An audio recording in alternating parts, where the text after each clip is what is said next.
In this video, I'm going to show you how to track stock holdings in Monarch Money. Let's get started. Monarch Money lets you track your stocks by connecting brokerage accounts or adding holdings manually with real-time prices for thousands of tickers. To sync your investments, go to Accounts and click Add Account.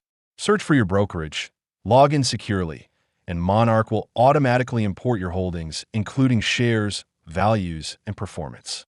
If your account isn't supported, you can add holdings manually. Go to Add Account, choose Investments, then select Manual. Enter the stock ticker, number of shares, and optional details like purchase price. You can also add holdings directly inside an existing investment account. Once set up, head to the Investments section or your dashboard widget to view your portfolio. You'll see your holdings, performance over time, and top movers across your accounts. This makes it easy to track your overall portfolio and monitor individual stocks in one place. If you want to support our channel, feel free to use our affiliate link in the description below.